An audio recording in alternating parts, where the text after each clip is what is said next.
प्यारे बच्चों, नैतिक शिक्षा की इस कक्षा में आपका स्वागत है।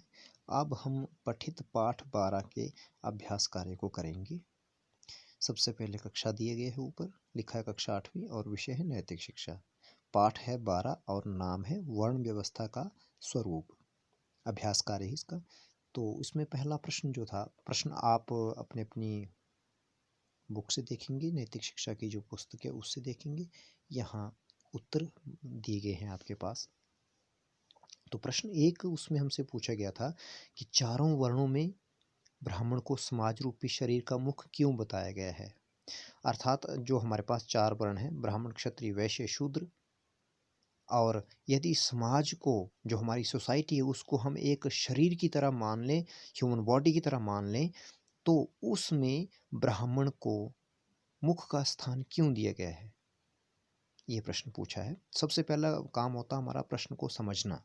जब प्रश्न समझ आ जाए तो उत्तर देना बहुत आसान हो जाता है, और यदि प्रश्न ही समझ में ना आए ना, फिर उत्तर देना बहुत मुश्किल होता है। चाहे कितनी बार भी हम पढ़ें रटें उसको, फिर भी भूल जाता है वो। तो पहले प्रश्न को समझो। चारों वर्णों में ब्राह्मण को समाज रूपी शरीर का मुख इसलिए बताया गया है क्योंकि हमारे शरीर की पांचों ज्ञानेंद्रियां, सेंस ऑर्गन्स, मुख भाग में स्थित हैं। ज्ञानेंद्रियों से मुख जो ज्ञान प्राप्त करता है, उसका लाभ वह सारे शरीर को देता है। कहता है मुख भाग में पांचों ज्ञानेंद्रियां हमारी, जैसे आँख है, नाक है, कान है, ठीक है, जीवा है। तो ये ज्ञानेंद्रियां हैं। जैसे कानों से हम सुनने का ज्ञान प्राप्त करते हैं, श्रवण का ज्ञान। आँखों से हम रूप का ज्ञान प्राप्त करते हैं, अर्थात किसी चीज़ को देखते हैं। नासिका, नाक से हम किसी चीज़ को, जैसे सुगंध इत्यादि, दुर्गंध इत्यादि का ज्ञान प्राप्त करते हैं। तो ये सारे मुख्य भाग में हैं, ठीक है। और कहता है कि मुख, इससे जो ज्ञान मिलता है उसे, उसका लाभ वो अपने लिए नहीं लेता, बल्कि सारे शरीर को उसका लाभ देता है वो। जैसे मुख जो है खाना खाता है, ठीक है, स्वाद चखती जीवा, और क्या वो खाना उसके अपने लिए होता है? नहीं, उसका क्या है, संचार सारे शरीर में करता है वो, रक्त के माध्यम से शरीर को हृष्ट पुष्ट बनाने में सारा लगा देता है, अपने पास कुछ नहीं रखता है। तो कहता है उसी प्रकार समाज में, सोसाइटी में जो लोग ज्ञान प्रधान हैं, अर्थात जिनके पास ज्ञान है, नॉलेज है, और उस ज्ञान का उपयोग वे सारे समाज के हित के लिए करते हैं, वे ब्राह्मण कहलाते हैं। यहाँ दो चीज़ें क्लियर होगी। पहले हमसे पूछा था ना कि समाज में ब्राह्मणों को मुख का स्थान क्यों दिया गया है। तो पहले हमने क्लियर किया कि मुख क्या है, और फिर हमने ये क्लियर किया कि ब्राह्मण क्या है। ये जब दो चीज़ें क्लियर होगी, फिर अब इनका कंपैरिजन करना है, ठीक है। मुख भी क्लियर हो गया हमें कि मुख क्या काम करता है, उसके पास क्या नॉलेज है, और ब्राह्मण क्या काम करते हैं, उनके पास क्या नॉलेज है, ये क्लियर हो गया। अब आगे चलते हैं। ज्ञान पाने के लिए तपस्या और साधना की आवश्यकता होती है। ज्ञान ऐसे नहीं मिल जाता, तपस्या और साधना लगती है उसमें। ब्राह्मण लोग भी तपस्वी और साधक होते हैं। ब्राह्मण का अर्थ है यहाँ जो ज्ञान प्रधान लोग हैं। हमारे शरीर में भी सबसे तपस्वी, साधक और निर्लोभ मुख ही है। निर्लोभ माने जिसे कोई भी किसी प्रकार का लोभ या लालच ना हो। सारे शरीर को हम कीमती वस्तुओं से सजाकर रखते हैं, किंतु मुख वाला भाग नंगा रहता है। सर्दी, गर्मी, धूप, छांव ऐसे ही सहन करता है। यह भाग सबसे ऊपर है, इसलिए सबसे अधिक इज्जत वाला है। जिस प्रकार मुख अपनी ज्ञानेंद्रिय के द्वारा प्राप्त ज्ञान का लाभ सारे शरीर को देता है, उसी प्रकार ब्राह्मण लोग भी अपनी तपस्या और साधना के द्वारा प्राप्त ज्ञान का लाभ सारे समाज को देते हैं। इसीलिए ब्राह्मण को समाज रूपी शरीर का मुख बताया गया है। देखिए कितना अच्छा, बेहतर तरीके से इसने यहाँ पर लेखक ने बताने की कोशिश की हुई है कि मुख शरीर में सबसे ऊपर है, क्योंकि वो, उसके पास जो भी नॉलेज है, उसका लाभ वो सारे शरीर को देता है। और ब्राह्मण जो है वो भी क्या है, तपस्वी है मुख की तरह। अपने लिए, अपने ज्ञान का इस्तेमाल नहीं करते, बल्कि समाज के हित के लिए ज्ञान का इस्तेमाल करते हैं। इसीलिए शरीर में मुख को सबसे पहला स्थान है, और ब्राह्मणों को भी समाज में सबसे प्रथम स्थान, यानी कि मुख का स्थान बताया गया है। यही कारण है इसमें। प्रश्न संख्या 2, इसमें पूछा गया है कि सभी वर्णों के भरण पोषण का दायित्व किस वर्ण पर है, और उस वर्ण के लोग उस दायित्व का निर्वाह कैसे करते हैं। देखो, कहते जितने भी हमारे पास वर्ण हैं, उनके पालन पोषण का दायित्व किस पर है। दायित्व माने रिस्पॉन्सिबिलिटी, जिम्मेवारी किस वर्ण पर है।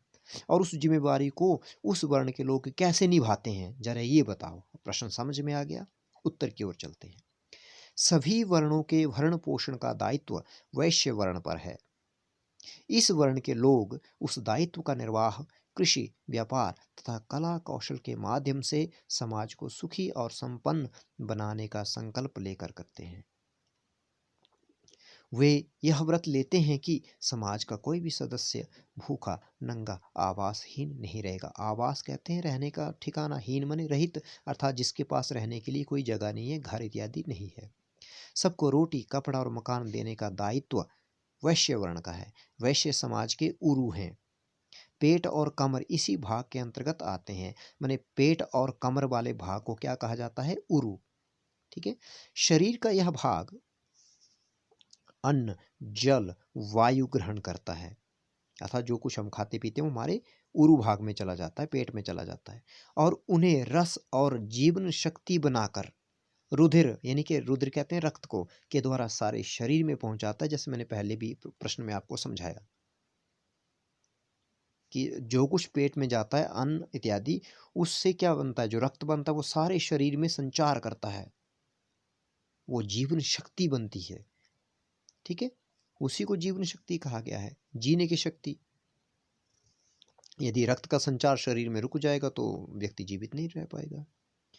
तीसरा प्रश्न है, समाज की गति और स्थिति का क्या अभिप्राय है? अभिप्राय मतलब क्या मतलब है इसका? गति और स्थिति का क्या मतलब है, और इसको बनाए रखने में शूद्र वर्ण का क्या योगदान है?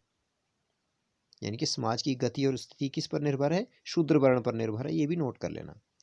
तो समाज की गति और स्थिति का अभिप्राय समाज की उन्नति और व्यवस्था से है। गति का मतलब क्या हो गया? गति करना। जैसे हम गति करते हैं तो यहाँ से चल करके आगे पहुँच जाते हैं, तो गति माने उन्नति, समाज तरक्की कर रहा है कि नहीं कर रहा है। और स्थिति माने व्यवस्था क्या है, वहाँ पे सिचुएशन क्या है, हालात क्या है। इनको बनाए रखने में शूद्र वर्ण का बहुत अधिक योगदान है। शूद्र वर्ण का कार्य तीनों वर्णों में से एक या अनेक की सेवा करना है। जो लोग अपने गुण, कर्म और स्वभाव के अनुसार द्विज नहीं हो सके, माने पढ़ लिख करके अच्छे विद्वान नहीं बन सके, वे शूद्र रह गए। परंतु शूद्र भी समाज के लिए उपेक्षणीय नहीं है, क्योंकि ब्राह्मण, क्षत्रिय और वैश्य इसके बिना चल नहीं सकते। इन तीनों वर्णों की सेवा या सहायता का कार्यभार शूद्र वर्ण पर है। शूद्र समाज के पैर हैं, पैरों की ही पूजा की जाती है। उन्नत समाज में शूद्रों की खुशहाली का ध्यान अधिक रखा जाता है। क्यों? क्योंकि पैर सारे शरीर का बोझ उठाते हैं, वैसे ही शूद्र भी सारे समाज का बोझ उठाते हैं, अर्थात सारे समाज को रोटी, कपड़ा इत्यादि मुहैया करवाते हैं। ठीक है, उसके पालन पोषण करते हैं। या शूद्र जो है, शूद्र का अर्थ है सेवा करना, यानी कि रोटी कपड़ा तो क्या नाम उनका, वैश्य हमारे पास उपलब्ध करवाते हैं, लेकिन शूद्र क्या करते हैं? शूद्र क्या करते हैं? सेवा, अर्थात तीन वर्ण ब्राह्मण, क्षत्रिय और वैश्य, इन तीनों की या फिर किसी एक वर्ण की सेवा का दायित्व जो इन पर है। और यदि सेवा शुश्रूषा से ये सशक्त नहीं बनाएंगे तीनों वर्णों को, तो वह कैसे कामयाब होंगे? तभी यहाँ पे कहा हुआ है।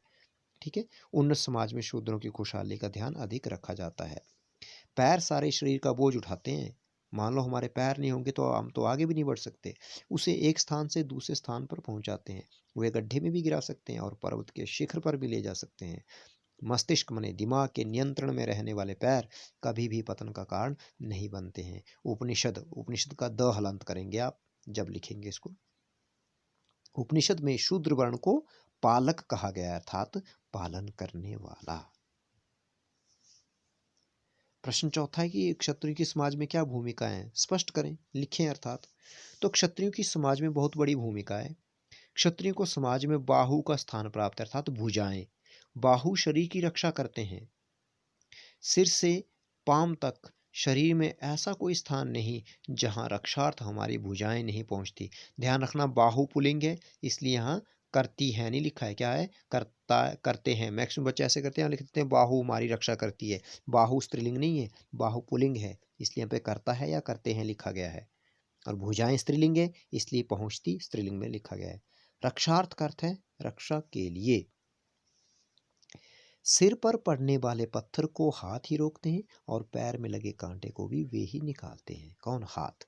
शरीर पर पड़ने वाली लाठियों की जो चोट होती है उसको भी वे तब तक सहते रहते हैं या रोकते रहते हैं जब तक स्वयं टूट नहीं जाते। इस प्रकार समाज में शक्ति संपन्न ऐसे लोग जो अपनी शक्ति का उपयोग स्वार्थ के लिए न करके पूरे समाज के हित में करते हैं, वे क्षत्रिय हैं।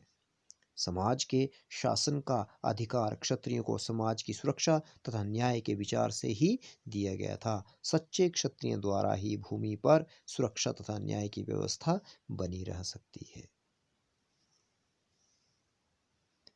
प्रश्न 5 कि जो हमारे पास वर्ण व्यवस्था है उसका आधुनिक रूप क्या है, उसको स्पष्ट करिए। तो कहता आज के समाज में जन्मगत जाति की स्थिति को देख करके, जन्मगत माने जन्म के आधार पर जो जातियां बना दी हैं उसको देखा जाए तो बोलता वर्णों के वास्तविक स्वरूप का अनुमान लगाना बहुत मुश्किल हो गया है। वर्णों के वास्तविक स्वरूप का अनुमान लगाना काफी कठिन हो गया है, बहुत मुश्किल हो गया है, अर्थात उसके बारे में हम सोच भी नहीं सकते, इतनी कठिन हो गया है, अनुमान नहीं लगा सकते, गैस नहीं कर सकते हम जो उसका रियल रूप है, रियल फेस।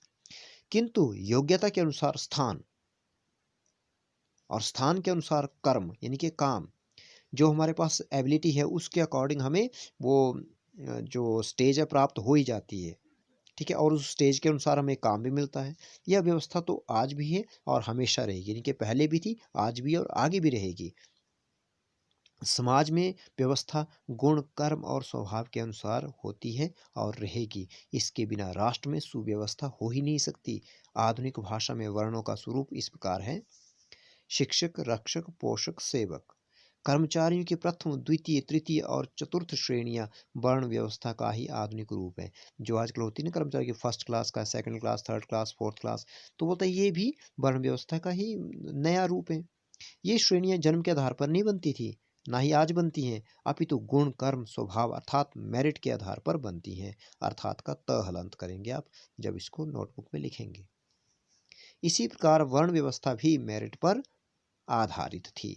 ये कह रहा है कि आधुनिक रूप है शिक्षक, रक्षक, पोषक, सेवक। माने पुराने जमाने में, जो प्राचीन समय में जो ब्राह्मण होते थे उनका रूप आज किसने ले लिया है? शिक्षक ने। और क्षत्रिय जो होते थे उनका रूप किसने ले लिया है? रक्षक ने, सोल्जर्स ने, सैनिकों ने। और वैश्यों का रूप किसने ले लिया है? पोषकों ने। पोषक अर्थात जो वाणिज्य व्यवसाय इत्यादि करते हैं, गोपालन इत्यादि कृषि व्यवसाय, किसी न किसी प्रकार का व्यवसाय करके लोगों का पेट भरते हैं, पालन पोषण करते हैं, वो पोषक ने रूप ले लिया है। और शूद्रों का रूप किसने ले लिया है? सेवकों ने, जो सेवा कर रहे हैं। ठीक है, अब है इस पर आगे लिखता है, ये तो आपने नोट कर लिया होगी। इसी प्रकार वर्ण व्यवस्था भी मेरिट पर आधारित थी। ठीक है, अर्थात का त हलांत कर लीजिएगा। अन्य प्रश्न, इसमें बहुत सारे अन्य प्रश्न हैं परंतु यहाँ कुछ दिए हुए हैं, आप बुक को अच्छे से पढ़ेंगे ताकि आपसे कोई प्रश्न छूट न जाए। शूद्र शब्द का क्या अर्थ है? शूद्र शब्द का अर्थ है सेवा। ध्यान से देख लें दोनों क्वेश्चंस को। उपनिषद में शूद्र को क्या कहा गया है? पालक। अब कई बार दिए जाते हैं कि शूद्र शब्द का क्या अर्थ है, तो बच्चे लिख देते हैं पालक है। जी नहीं, शूद्र का अर्थ पालक नहीं है, शूद्र को पालक की उपाधि दी गई है। हालांकि दोनों एक ही बात है, शूद्र को ही पालक बोला गया और शूद्र का अर्थ होता है सेवा। लेकिन अगर ध्यान से देखा जाए तो अर्थ और उपाधि अलग चीजें होती हैं। शूद्र को पालक की उपाधि दी गई अर्थात पालन करने वाला, उपनिषद में। उपनिषद का द हलांत करेंगे। जबकि शूद्र का अर्थ है सेवा। ठीक है, माने सेवा करना। ब्राह्मण समाज रूपी शरीर का क्या माने जाते हैं? अभी प्रश्न में हमने पढ़ा, मुख माने जाते हैं। मानो सोसाइटी को एक शरीर की तरह मान लें, हम बॉडी की तरह मान लें, ह्यूमन बॉडी की तरह, तो उसमें ब्राह्मण का स्थान कहाँ पर है? मुख का है। ठीक है, क्षत्रियों को समाज रूपी शरीर का कौन सा अंग माना गया है? क्षत्रियों को समाज रूपी शरीर का भुजा अंग माना गया है, बाहु, इस लिखा है भुजाएं। वैश्य को समाज रूपी शरीर का कौन सा अंग माना जाता है? उरु।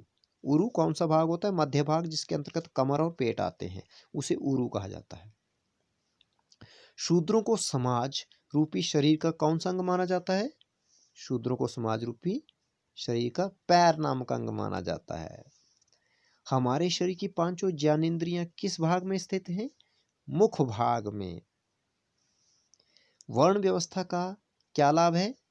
इंपॉर्टेंट क्वेश्चंस होते हैं ये, क्योंकि पाठ आपने पढ़ा वर्ण व्यवस्था, तो फायदा क्या इसको पढ़ने का बोलता है, क्या फायदा है, और वर्ण व्यवस्था लागू हो जाए उसका क्या फायदा है। और ये पूछा जाता है वर्ण व्यवस्था क्या है, ठीक है। तो प्राचीन समय में समाज को सुव्यवस्थित करने के लिए जो परंपराएं बनाएगी, जो व्यवस्था बनाएगी, वो वर्ण व्यवस्था थी। और आगे ही आपसे आश्रम व्यवस्था की बात की जाएगी तो उसमें भी यही पूछा जाएगा आप लोगों से, ठीक है। मतलब लोगों को उनकी योग्यता के अनुसार कर्म मिले, इस प्रकार की व्यवस्था को वर्ण व्यवस्था कहा गया। वर्ण व्यवस्था के अनेक लाभ हैं। इससे समाज की व्यवस्था, नियम और परंपराएं बनी रहती हैं। कैसे? क्योंकि हर व्यक्ति को अपने योग्यता के अनुसार काम मिलेगा तो नियम भी फॉलो होंगे और एक परंपरा भी बनी रहेगी। कार्य विभाजन या श्रम विभाजन के सिद्धांत की रक्षा होती है। कहने का अर्थ ये है कि कार्य विभाजन अर्थात योग्यता के अनुसार स्थान और स्थान के अनुसार उनको काम देने में आसानी होती है, ठीक है। इस सिद्धांत माने जो विभाजन की जो थ्योरी है, श्रम विभाजन, श्रम कहते हैं परिश्रम, मेहनत या काम को जो बांटना है, यानी कि काम का जो डिवाइडेशन है, उसकी जो थ्योरी है उसकी रक्षा होती है। कहने का मतलब उसको फॉलो किया जाता है, मतलब उस व्यक्ति को वही काम दिया जाता है जो उसको कर सकता हो। कार्य करने की स्वतंत्रता बनी रहती है, काम करने की आज़ादी बनी रहती है, किसी पर कोई बोझ नहीं होता। संघर्ष और कला का अवसर नहीं मिल पाता, माने आपस में लड़ाई झगड़ा कभी नहीं हो पाएगा, क्योंकि हर किसी को योग्यता के अनुसार काम मिला है। मान लो यदि कोई व्यक्ति एक काम कर सकता है वो दूसरे को नहीं कर सकता। उदाहरण के तौर पर मैं आपको एक छोटी सी बात बता दूं। मान लो एक व्यक्ति है, ठीक है, उसे सिर्फ कलम चलानी आती है, उसे गन या टैंक चलाने नहीं आते, तोहफे चलाने नहीं आती, तो उसे क्या किया जाएगा? उसे कलम ही दी जाएगी ताकि वो उससे काम करे। और एक व्यक्ति से गन चलाने आती है, टैंक चलाने आते हैं, प्रशिक्षित है, उसे वही काम दी जाएगी, उसे सैनिक की पोस्ट दी जाएगी, देश की रक्षा का कार्यभार दिया जाएगा। तो इस प्रकार से इन्होंने कहा कि कला का अवसर नहीं मिल पाता है, क्योंकि अपनी अपनी योग्यता के अनुसार आदमी को काम मिलता है। सबको अपनी अपनी योग्यता के अनुसार अवसर मिलता है, अर्थात मौका मिलता है। यह है वर्ण व्यवस्था का फायदा। वर्ण व्यवस्था किसे कहते हैं? सामाजिक व्यवस्था और सामाजिक उन्नति के लिए बनाई गई व्यवस्था, प्रक्रिया जिसमें व्यक्ति अपने गुण, कर्म और स्वभाव के अनुसार अपना कार्यकलाप चुनता है, उसे वर्ण व्यवस्था कहते हैं। नोट करना इसे, वर्ण व्यवस्था क्या है, ठीक है। अपने गुण, कर्म और स्वभाव के अनुसार व्यक्ति जो कार्यकलाप चुनता है उसे वर्ण कहा जाता है, और इसी प्रकार की व्यवस्था को वर्ण व्यवस्था कहते हैं। वर्ण कितने, उनके नाम लिखूं? वर्ण तो हैं 4, ब्राह्मण, क्षत्रिय, वैश्य और शूद्र। अगला प्रश्न है, वर्ण किसे कहते हैं? ये तो हमने देख लिए वर्ण कितने हैं, लेकिन कहते किसको हैं? नोट करेंगे। गुण, कर्म और स्वभाव से जो कार्यकलाप चुना जाता है उसे वर्ण कहते हैं। ब्राह्मण, क्षत्रिय, वैश्य और शूद्र, ये 4 वर्ण हैं। वर्ण रंग से नहीं होता, ना ही जन्म से। वर्ण गुण, कर्म और स्वभाव से होता है। कहने का मतलब अगर ब्राह्मण कुल में किसी का जन्म हुआ तो वो ब्राह्मण ना माना जाए, बल्कि उसमें जो गुण है उसको देखा जाए। अगर ब्राह्मण के कुल में पैदा हुआ और उसमें क्षत्रियों के लक्षण हैं तो वो जन्म से तो ब्राह्मण हो है, ऐसा हम सोचते हैं। लेकिन यहाँ पे क्या कहा गया है कि वर्ण जो है गुण, कर्म और स्वभाव से होता है। उसके अंदर स्वभाव कैसा है, गुण कैसा है और काम कैसा है। अगर क्षत्रियों वाले हैं तो उसका वर्ण, उसका कर्म जो है वो क्षत्रिय माना जाएगा। ये यहाँ पे समझाने की कोशिश की हुई है कि वर्ण जो है जन्म से नहीं होता, जन्म से कोई लेना देना नहीं इसका, इसका है स्वभाव से, गुण और कर्म से, चाहे वो फिर किसी भी जन्म से क्यों ना हो। और यहाँ पे आगे आपसे पूछा जाएगा जन्मजात जाति। देखो जाति किसे कहते हैं? जाति जन्म के आधार पर निश्चित होती है, कहता है। अब आप कहेंगे जी पहले आप बोल रहे थे कि ब्राह्मण के घर में जन्म हुआ तो ब्राह्मण नहीं होगा, यहाँ पर आप बोल रहे हैं कि जाति जन्म के आधार पर निश्चित होती है। लेकिन इससे आगे भी पढ़ो ध्यान से। जैसे जाति क्या है? मनुष्य जाति, घोड़ा जाति आदि, गोत्र जाति, ठीक है। जैसे मनुष्य सब एक हैं, ये मनुष्य जाति है। घोड़े सब एक जैसे हैं, घोड़ा जाति, ठीक है। और जैसे गाय, गोत्र जाति। तो जाति है, बोलते जाति के उपभेद भी होते हैं। ये तो जाति के मैंने भेद बताया ना आपको, मनुष्य जाति, घोड़ा जाति, गोत्र जाति। जाति के बोलते उपभेद भी होते हैं, आपने संज्ञा में पढ़ा होगा। जैसे भारतीय, जापानी, चीनी, अफगानी इत्यादि इत्यादि, ये उपभेद हैं जाति के। भारत का रहने वाला भारतीय, जापान का रहने वाला जापानी, इस तरह से। तो कहता है जाति जन्म पर निश्चित होती है, जैसे मनुष्य के रूप में जन्म हुआ तो मनुष्य जाति है, घोड़े के रूप में जन्म हुआ तो घोड़ा जाति है, ठीक है। शूद्र शब्द का क्या अर्थ है? तो शूद्र शब्द का अर्थ है सेवा। ये हमने पहले भी यहाँ पर लिखा हुआ है, आपको वो सबसे पहले ऊपर भी कहा गया था, नोट करेंगे इसको। यह जो प्रश्न है यह रिपीट हो गया, दोबारा से आ गया, तो आप इसमें 12 ही प्रश्न लेकर के चलें और इन सब को आप अपनी अपनी नोटबुक्स पर नोट करेंगे और यथा समय जब आपको बताया जाएगा इसकी पीडीएफ बना करके मुझे भेजेंगे, लेकिन उसके लिए आपको ग्रुप में मैसेज दिया जाएगा। इति ओम शम।